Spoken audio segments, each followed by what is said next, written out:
Mark my words, gold will go to $16,000.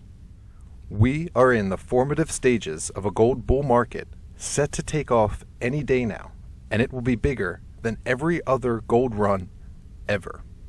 You see, for the last decade, I've been closely researching something known only to a handful of insiders as the XL gold cycle.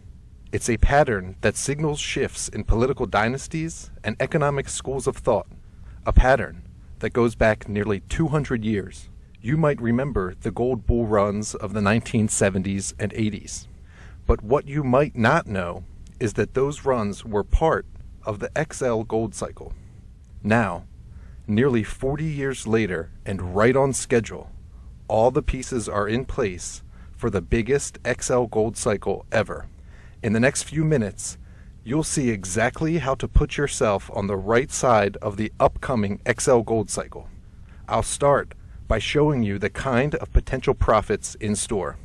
Each time the XL gold cycle has turned over, millions, even billions of dollars have been made. And this time around, it's going to be bigger than ever. Don't believe me?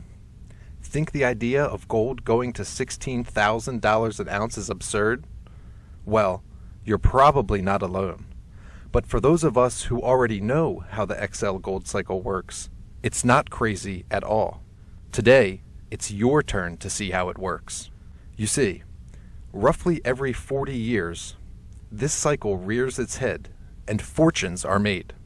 As I've already mentioned, you can trace it back 200 years, and every time, folks who understood what was happening made incredible piles of cash. At this point, the newest XL cycle turnover has just begun, and those who play this right stand to make an absolute fortune. How much exactly? Let me show you. Despite what you may have read on the internet or seen on television, there are several reasons to be super bullish on gold. As a simple indicator, you can look at the Dow to gold ratio.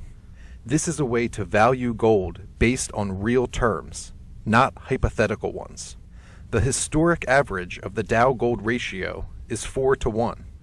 That means, on average, throughout history, it's taken 4 times gold's price to equal the point value of the Dow. To get back to the historical average, with the Dow near 17,000, gold would have to be trading around $4,250 per ounce. However, during XL gold cycles, the Dow to gold ratio tends to gravitate towards a 1-to-1 ratio. This happened in the 1930s and the 1970s, the last 2 XL gold cycles. The price of an ounce of gold, rather than 4 ounces, would equal the point value of the Dow. In fact, we saw this happen the last time the XL gold cycle turned over. On January 21st, 1980, gold hit $850 an ounce, while the Dow was valued at 872.78, nearly 1-to-1. If that were to happen today, that'd put gold all the way up to $17,000 per ounce. And of course, you can't talk about gold without talking about its nemesis, fiat currency. If gold regains its rightful throne as the king of money, as I believe it will, its price